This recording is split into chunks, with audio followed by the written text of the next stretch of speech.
Superstar Dolph Ziggler, AJ Styles, Seth freaking Rollins, and this is BrettO Live on YouTube. What is going on, guys? BrettO Live back with another video. Today we have the Week in Review, episode 106. We're going to start off with Monday Night Raw. This is where we go over Raw and SmackDown of that certain week. We talk about it, tell you what happened, tell you what I thought about it. So without further ado, let's freaking start with Raw. Starting over here, Alexa Bliss had an episode of her Playground, and she told us a little bit about her puppet friend, the Lily thing.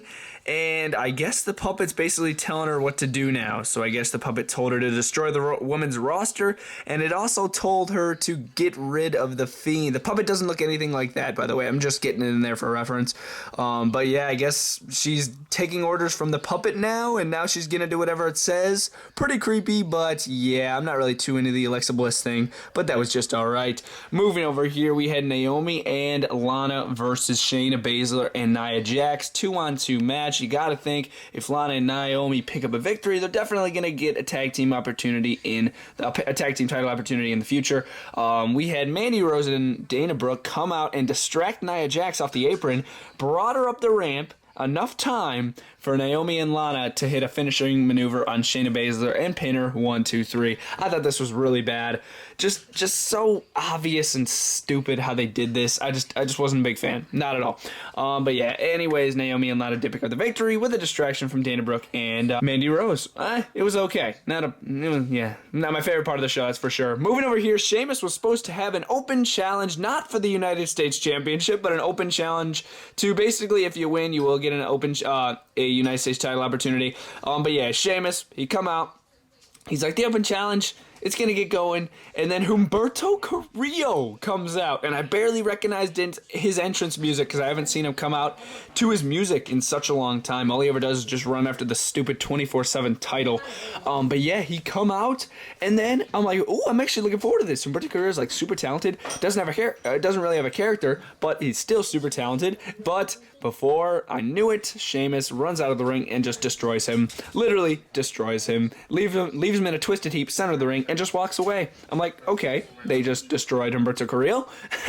Hopefully he actually does get a match in the future, though, because I would love to see it. Because Humberto Carrillo is like super good. But yeah, that was just okay. Moving over here was a match between Miz and Damian Priest, 1-on-1. This was okay. I'm glad that they gave us this match. A little redemption from last week because Damian Priest lost in a 2-on-1 handicap match last week, which I was so disappointed about. But as I said, they had a little redemption here with this night. Damian Priest was able to pick up the victory and pin the Miz. And I'm like, yes. Maurice tried to distract Damian Priest multiple times and get involved multiple times. Didn't work out too well for her, and Damian Priest was able to pick up the victory. Love that. Just get him in a new storyline though.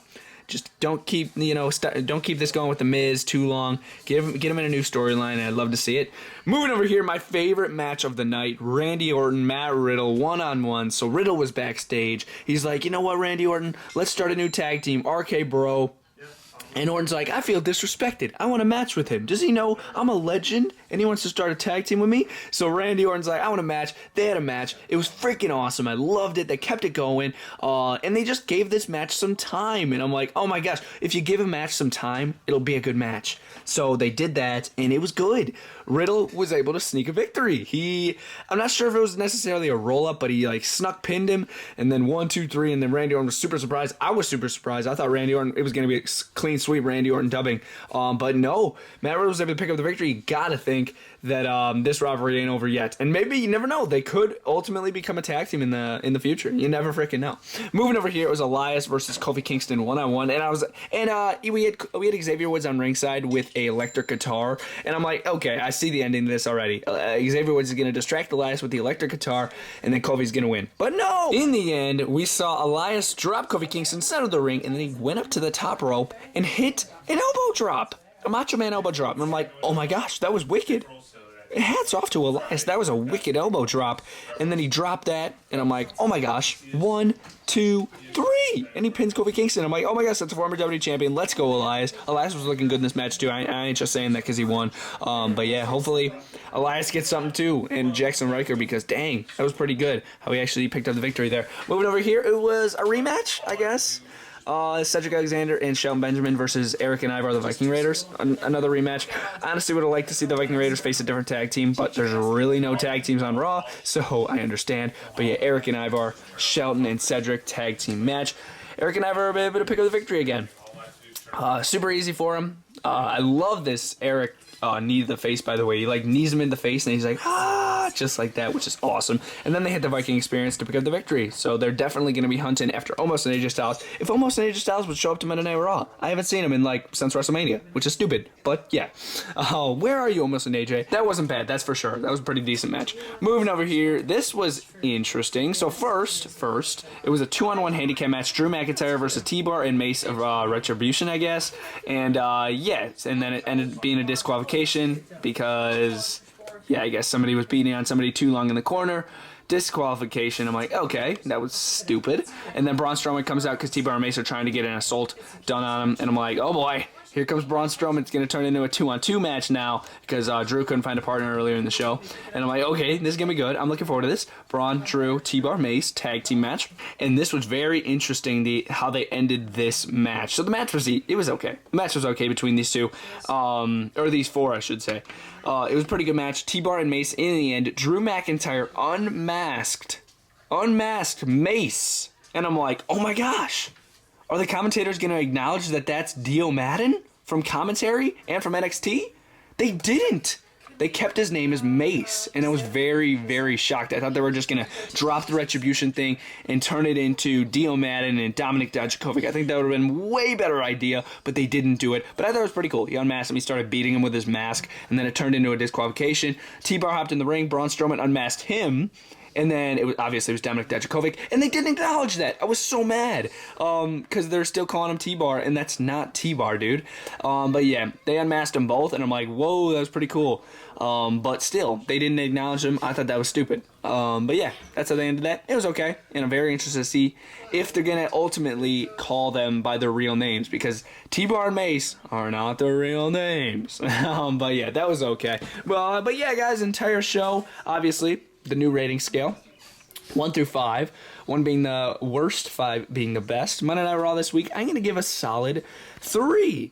Kept me entertained, some of the matches, some of the moments, some of the things that they did. I thought it was pretty good. It's going to get a 3 out of 5 from me. Now, oh my gosh, how could I forget? The main event.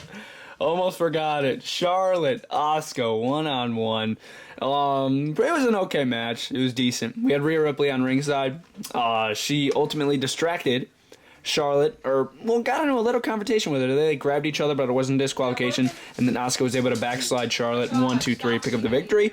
And then Charlotte blamed the referee. She's like, why'd you count to 3? Why'd you count to 3? Because it was freaking 3, you idiots. But, yeah. And then she basically just assaulted the referee, threw him around, and then got a fake $100,000 suspension. But yeah, it was just okay. Moving into SmackDown, not a half bad show. Pretty decent. Starting over here, it was Nia Jax versus Tamina in a one-on-one match, and I was actually looking forward to this. They've been having some heated confrontations over the past couple of weeks between the two in tag team action, but this is the first time where they're coming in here with one-on-one action. Not a half bad match up until it got interrupted by freaking Reginald and Shayna Baszler on ringside, distracted Nia Jax because they had a little decision between each other, and then Tamina was able to pick up the victory by just rolling up Nia Jax, nothing crazy. But yeah, it was alright. I cannot stand Reginald and all of them, so this is really annoying for me, but yeah, it was okay. Moving over here, it was the Alpha Academy, Chad Gable and Otis versus Rey Mysterio and Dominic Mysterio. And Dominic Mysterio and Rey Mysterio looking pretty good. I'm liking the way that they went with them in a tag team route instead of a singles route between the two, because honestly, singles between them, it wasn't really working too well, I gotta admit. So I'm glad that they're doing a tag team match here. But yeah, again, Rey Mysterio, Dominic Mysterio, Alpha Academy, not a half bad match. Up until the end, we had Rey Mysterio hit the 619 on Chad Gable, drop the dime with the frog splash, 1, 2, 3, and you gotta think they are next in line for the SmackDown Tag Team Championships. Of course, the Street Profits did approach the Dirty Dogs, Dolph Ziggler and Robert Roode, in the show, because they're like, you know what, we want another tag team title opportunity. I'm like, are you kidding me? They do not deserve another tag team title opportunity. They should go to the back of the line. They freaking lost. But yeah, this wasn't bad whatsoever. Moving over here, look who is back. Aleister Black. He didn't really return, Well, he did like a promo video backstage, I would assume, and he basically just, it was all mystical, and I can't really explain it to you guys. You guys would have had to seen it, but he's back. I really hope they're going to be throwing him into some matches, because he just works magic in the ring. But yeah, I guess he's going to keep that mystical character. He had like a book in his hand. He was reading from a chapter 1, which was dragons. Very hard to explain, but yeah, it was very mystical and very crazy. I'm glad to see him back. Moving over here, it was Kevin Owens versus Apollo Crews for the Intercontinental Championship. This was epic. I really enjoyed this matchup, dude. It was a little cheesy. At the end, we saw Kevin Owens hit the pop-up powerbomb. 1, 2, kick out. I'm like, oh my god. Kevin Owens has put away so many people with that pop-up powerbomb, including John Cena, dude. So that was a little cheesy to see Apollo Crews kick out of the freaking pop-up powerbomb. But this was still a really good cool match. You had Dabba-Kato on ringside. I don't know what they call him. It's a General Aziz or something. Something stupid, but they changed his name, I guess. He was the ultimate factor to Apollo Crews winning yet again. It was a simple distraction. He hop up down the apron, distracted Kevin Owens, roll up, Apollo Crews wins the IC title, or, well, retains the IC title. I'm like, come on, man. Obviously, Apollo Crews was going to win, but dude, a tiny distraction like that, really, dude? Come on. And then Big E just attacked Apollo Crews backstage after this, because he thinks he deserved this match, but of course, obviously, he's going to get another match in the future. Come on! And then Sami Zayn just danced over the body of Kevin Owens, which I thought was hilarious. Oh, but yeah, that was definitely my favorite match of the night. That was really good. Moving over here, opening match of the night, it was Jey Uso and Seth Rollins versus Cesaro and Daniel Bryan. Really fun match. I really like the tag team matches that SmackDown's been producing over the past couple weeks. Yeah, this was a really good match. We saw Seth Rollins walk away. He's like, this has nothing to do with me. I don't even know why I'm out here. Just walked away. Let Jey Uso lose, and then Cesaro and Daniel Bryan would have been able to pick up the victory, and then they're like, you know what? Cesaro deserves a Universal title opportunity. Roman Reigns, we challenge you. No response from Roman Reigns. Later in the night, Cesaro and Daniel Bryan wanted an answer from Roman Reigns. And I gotta admit, I was a little disappointed because Daniel Bryan was doing most of the talking for Cesaro. And I'm like, no, I feel like Cesaro could talk for himself. Don't be the Paul Heyman for Cesaro, please. But yeah, I felt like Daniel Bryan was taking the spotlight away from Cesaro. I was like, oh no. And then he completely took the spotlight away from him at the end of the show because Roman Reigns did not think that Cesaro deserved an opportunity at the title. So he's like, you know what, Daniel Bryan, I don't like you, but you deserve a title shot. I'm like, what? Are you crazy? Cesaro is ultimately going to get a title opportunity. That's facts. But, yeah. To give another one to Daniel Bryan, that's crazy. So that's going to be happening next week on SmackDown. Stay tuned for that week in review. And then also, if Daniel Bryan does not win that match, he is terminated from SmackDown. So he's more than likely going to lose that match, and then they're going to move him to Raw, which is very interesting. So, we're going to see what happens there. But I liked it. I thought this wasn't bad between these guys here. But yeah, guys, that was SmackDown. I don't know why, but I feel like I'm forgetting something. If I am, drop it down in the comments down below, please. But yeah, guys, that was SmackDown setup style. Really, if you guys enjoyed the video, if I were to rate SmackDown here, obviously the 1 to 5 scale, we're gonna give SmackDown a solid 3 out of 5. It was pretty decent, some decent matches, just weird endings and weird turns in this entire show. But yeah, that was a weekend review. SmackDown Raw. Really, if you guys enjoyed, BrettO Live out.